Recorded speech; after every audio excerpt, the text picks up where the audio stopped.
Pretty quiet tonight after a pretty active day. Started with a couple of storms right over the New Orleans area, and that exploded into many more storms across the region. You can see the CCC behind me all lit up in the LEDs. And what we've got for you is one last lingering storm. I'm going to show where that is.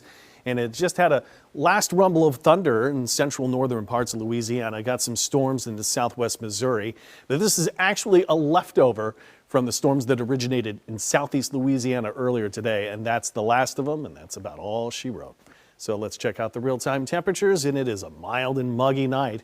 Temperatures and dew points in some cases are not too bad just yet. Galliano-Homa into 68 and 69, 81 though at Lakefront. It's a steamy area right around the lakefront right now, 76 officially in town. So there's the 70-degree dew points. There's some 60s. However, south winds already in play. And so anybody that had recovered into the 60s, what we did is we actually rained out some of that humidity in the atmosphere earlier today. It will return overnight, heading towards tomorrow morning as you wake up, so it's not going anywhere.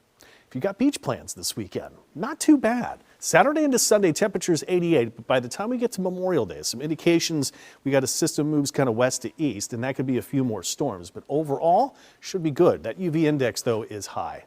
Rip current risk is low. Overall, we've been into the summer pattern that really has kicked in just in the last couple of days. Any fronts that had moved our way, well, they're moving out of here. It's just daytime driven storms from the lake, the Gulf breeze. How do you get that? Well, you actually have the water temperatures that run a little bit cooler than the land that heats up during the day. And when you have cooler air compared to hotter air, it's high pressure over the cooler air, low pressure over the warmer air, and wind moves high to low. 70s as we wake up tomorrow morning, and the humidity go along with it. So tomorrow, more lake effect driven storms. There you see those lake winds. See them going from off the lake into the land. And we could have a few more storms that some indications are firing up north and west, and those roll through. So we actually have a couple mechanisms to give us storms tomorrow. Still put it at about a 20 to 30% chance. We're heating up. We're right around 90 in many cases. Add in the humidity, dew points will be way up once again. We could be pushing near 100 in many spots. This forecast, take it all the way through the Memorial Day weekend, put it into next week here too. Saturday, we've got 80s as soon as we get into 10 o'clock. We're pushing 90 by 3 and 83. It's still a warm and humid night. Same thing goes in for Saturday's forecast. Could have a lake effect driven storm during the day, developing more storms. Some indications that more storms cluster west could then add another element to the storm chances. And Sunday, in temperatures 90, but feeling more like 100 to 102 in some cases. Memorial Day itself we'll get to, but hey, how about Greek Fest? That's on too.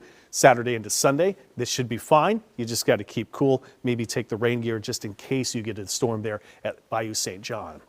Here we go into Memorial Day, and there is a chance that we get storms north and west that add another element to increase the rain chances a bit to widely scattered storms. We're still hot, we're still humid, highs around 90, heat index still near 100. So the Memorial Day itself, it's all about the heat to move in, and the heat index adding even more to it. Once we've got this heat and humidity and these chances of lake effect driven storms, we've got more scattered storm potential in the next week too. So we're just in the summer pattern. It's here. And hey, it's right in time as we're hitting the pools and hitting the beaches too.